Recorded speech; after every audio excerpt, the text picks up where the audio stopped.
This conference will now be recorded. Hi there, welcome.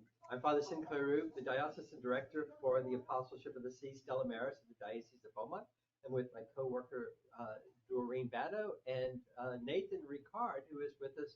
He is the trade attorney for the Southern Shrimp Alliance, and we're going to be talking about the present situation with our Gulf shrimpers and the challenges that they're facing as we're celebrating today World Fisheries Day.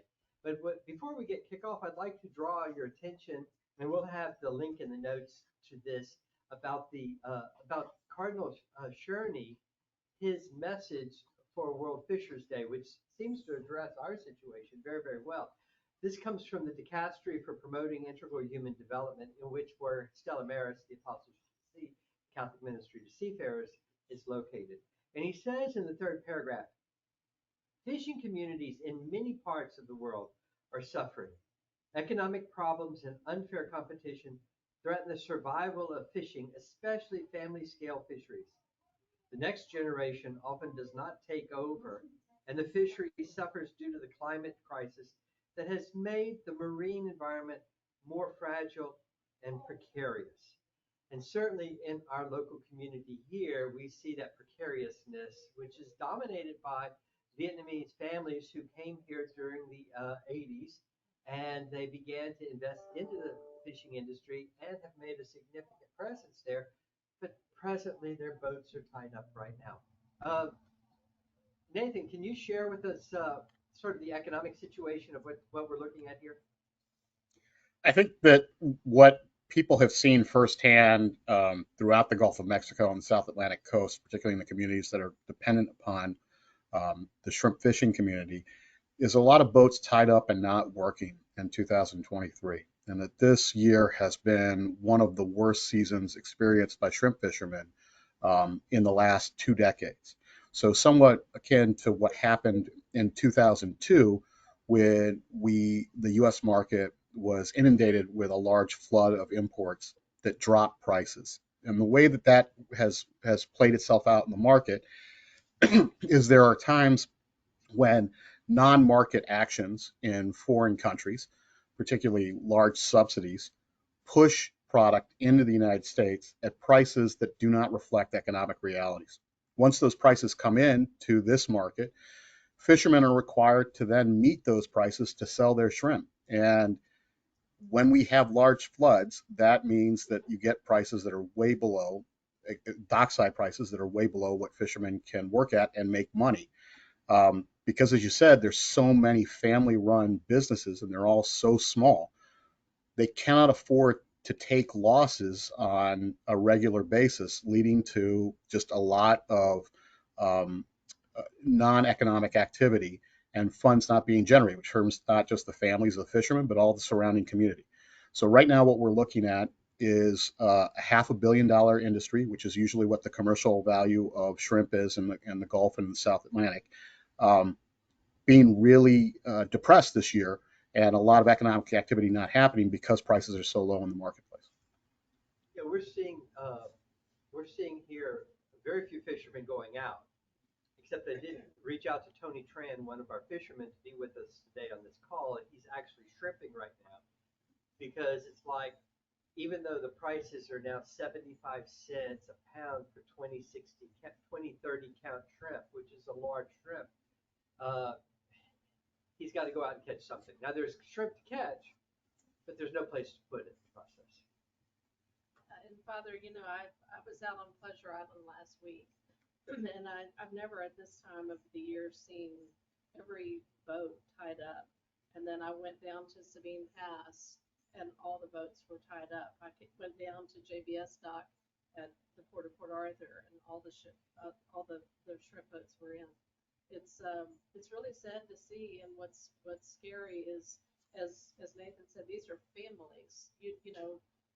Often it's the dad, the mom, the son working a boat, and so how do these people survive? Yeah, it becomes very difficult because of the high quality of the high cost of operating these vessels.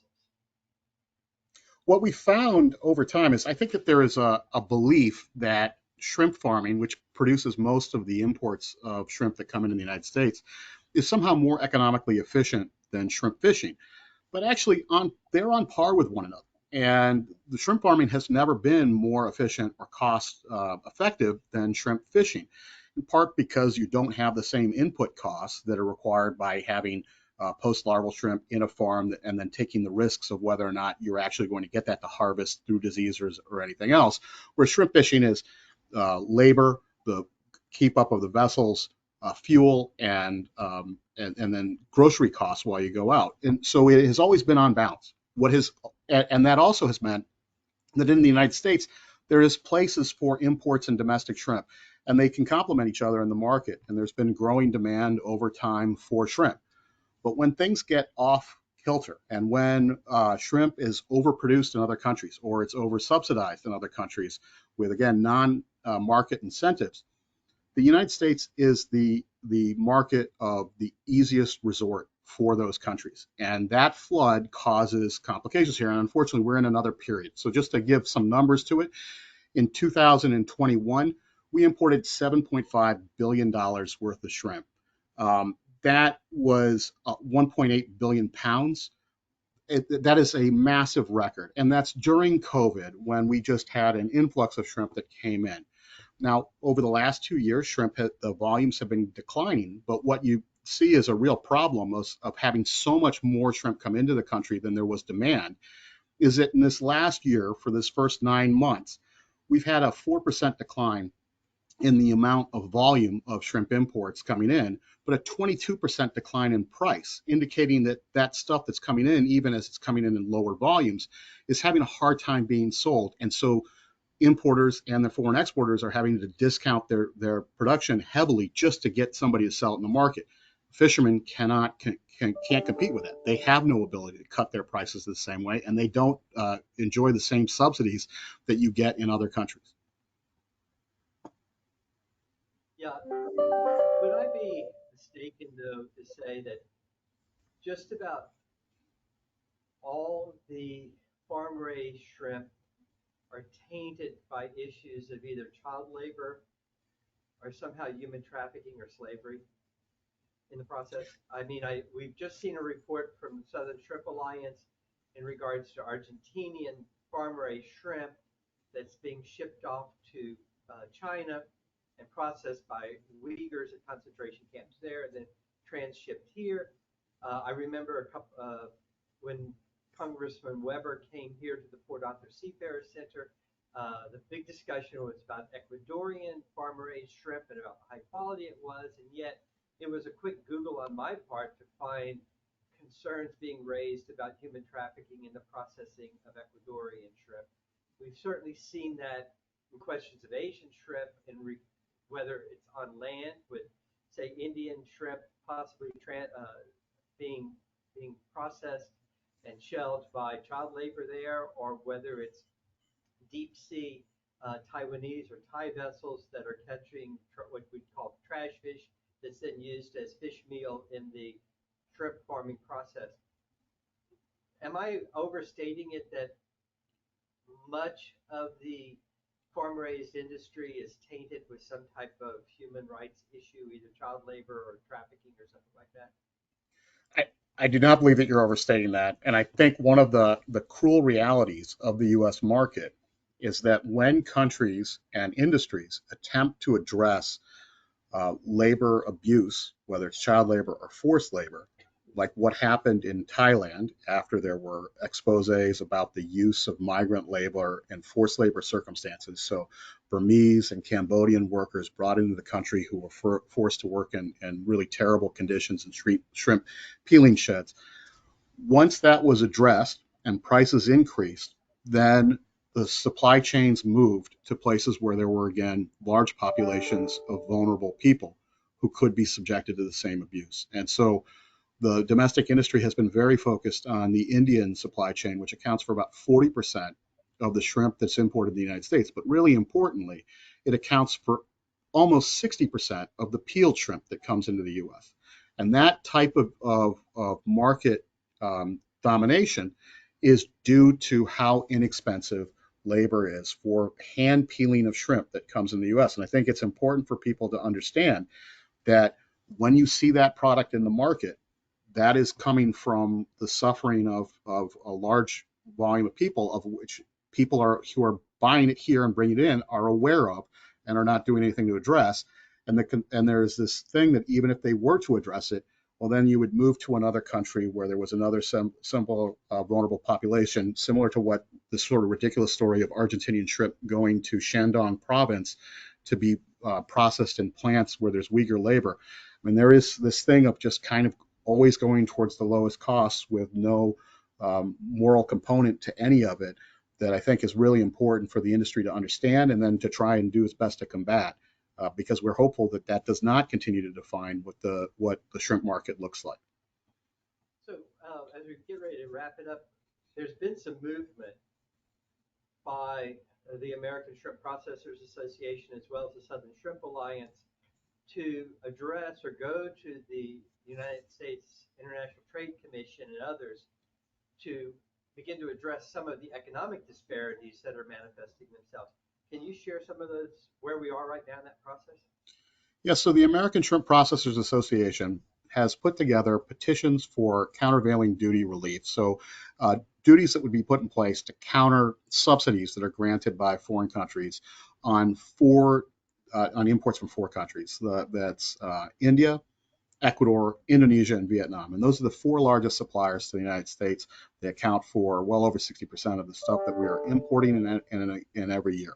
And again, as I said before, way over 80%. As I said before, you've got India at 40%, and India has been able to export to the United States in large quantities because they have export subsidies, so that whenever anybody ships shrimp out of India to the United States, the government gives a bounty of around 2.5% to an Indian supplier just to make money off of that, just for the stuff that they sent out. So it doesn't matter what price they got, that's what they're going to get back. Those subsidies have been really damaging to the U.S., and so it's been great to see what the American Shrimp Processors Association has done. They have now gotten, after filing the petitions on Tuesday of last week, the federal government formally announced that they were initiating full investigations to determine whether or not there is subsidies being granted to these 4 countries' industries, and whether or not the domestic industry is materially injured by subject imports. They're currently before the International Trade Commission in the preliminary stage of that. We filed post-conference briefs today. There'll be a vote in December to see whether or not the cases will continue. We believe that they will. And again, the American Shrimp Processors Association has done a great job on that. On the subsidy stuff, the Commerce Department will look in and try and determine whether that's accurate. And if they find that there is an indication that there are subsidies being granted, then we'll start to see duties being put in place in March of next year. And then the hope is that there will start to see relief in the marketplace and an increase in prices to fishermen, so that 2024 does not look anything like what this season has looked like. And then as the ASPA and the domestic industry continue to litigate the cases, they're hoping to have full relief go in for the long term in December of 2024. Well, we certainly, our prayers are there for that. And, you know, as we're wrapping this thing up, a couple of things that I would encourage our viewers to think about. One, be sure and pray for our fishing communities. These are family communities that are there in our towns and cities. They are supporting our churches. They are taking care of all kinds of stuff, employing hundreds of people here in Port Arthur alone.